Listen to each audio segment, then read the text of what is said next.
हिसाब से इसमें गलती थी उसके हिसाब से इन्होंने मेरे कम नंबर काटे हैं। आईसीआई वाले तुम मुझे नंबर देना चाहते हो पर मैं लेना ही नहीं चाहती, गलत करके आ जाती हूँ। तो इसमें ज़्यादा मिल सकते थे अगर मैं अपनी फुद्दू गलतियाँ ना करके आती तो। Hello guys, welcome back to my channel. तो ये है मेरी इनकम टैक्स की सर्टिफाइड कॉपी। ये रिव्यू बहुत छोटा होने वाला है क्योंकि उसके लिए पेपर में कुछ करके आना होता है, ठीक है।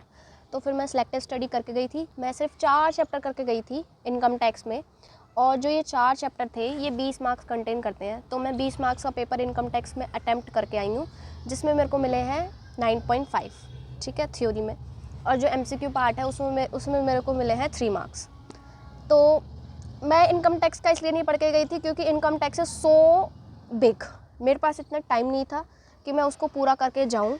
GST पूरा पढ़ के गई थी और इनकम टैक्स के कुछ चैप्टर करके गई थी कि मैं पास हो जाऊँ। पर तुम देखो, GST सारा पढ़ के जाने के बाद भी उसमें मेरे को थ्योरी में सिर्फ 12 मिला है, और इनकम टैक्स में कुछ चैप्टर करने के बाद मेरे को उसमें 9.5 मिला है। 3 नंबर का डिफरेंस या 2 नंबर का डिफरेंस, ठीक है। तो मैं पहला क्वेश्चन अटैम्प्ट नहीं करके आई थी क्योंकि मैंने हेड्स ऑफ इनकम नहीं टच किया बिल्कुल भी। तो फिर मैं सिर्फ 4 चैप्टर करके गई थी, residential status, TDS TCS, clubbing and set of, and हमारा रिटर्न ऑफ इनकम, ठीक है। तो इसके हिसाब से मैं सेकंड क्वेश्चन और फोर्थ क्वेश्चन करके आई हूँ। थर्ड क्वेश्चन मैंने ऑप्शनल में छोड़ा है और पहला क्वेश्चन मैं अटैम्प्ट ही नहीं किया है, ठीक है। सेकंड क्वेश्चन का फर्स्ट पार्ट है हमारा रेजिडेंशियल स्टेटस, जो कि था हमारा 6 मार्क्स का। इसमें मेरे को मिले हैं 2.5।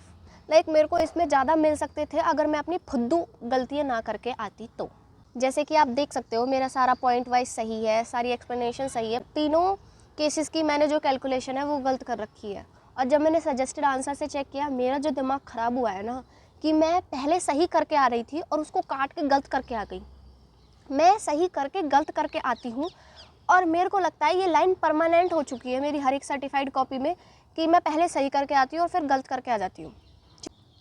तो फिर मैं जो ये 2 केसेस थे उनको टोटली सही करके आ रही थी, पर मेरा क्या दिमाग चला कि मैंने उसको क्रॉस कर दिया और मैंने गलत कर दिया खुद ही से ही, कि ICI वाले तुम मुझे नंबर देना चाहते हो पर मैं लेना ही नहीं चाहती, गलत करके आ जाती हूँ। तो फिर उसके बाद फिर भी इन्होंने मेरे को जो एक्सप्लेनेशन था उसका मार्क्स दिया है 2.5। I am satisfied with it, ठीक है।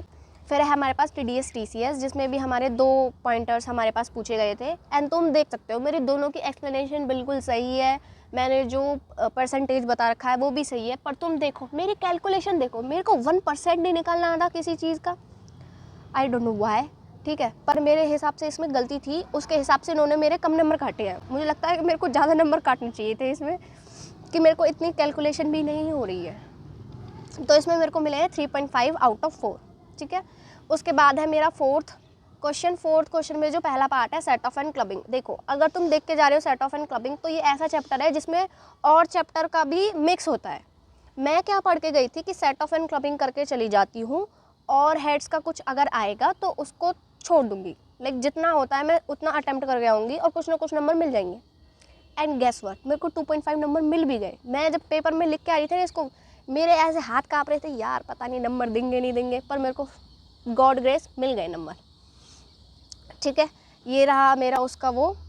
देखो इसमें 2 पार्ट पूछे गए थे, out of default tax regime और ओल्ड रेजीम के हिसाब से। तो फिर मैंने दोनों को करके आई। पहला तो थोड़ा ठीक ठीक कर रखा है, दूसरे पे तो उन्होंने क्रॉस ही लगा रखा है क्योंकि वो मैं जल्दबाजी में करके आई थी, मेरे पास टाइम ही नहीं बचा था। मैं MCQ में भी तुक्के लगा के आई हूँ, तो मेरे पास टाइम कहाँ ही बचेगा, ठीक है। तो बी पार्ट में रिटर्न ऑफ इनकम में ट्रू फॉल्स आया था।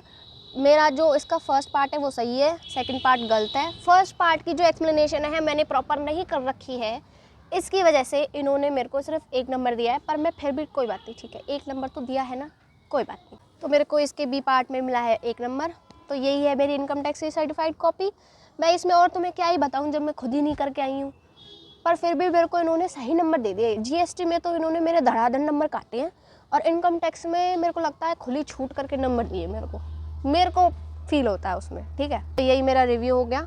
अब देखो भाई, मैंने ना कोई बैच परचेज़ किया था, मैंने सिर्फ एडवांस अकाउंट्स की बुक परचेज़ करी थी।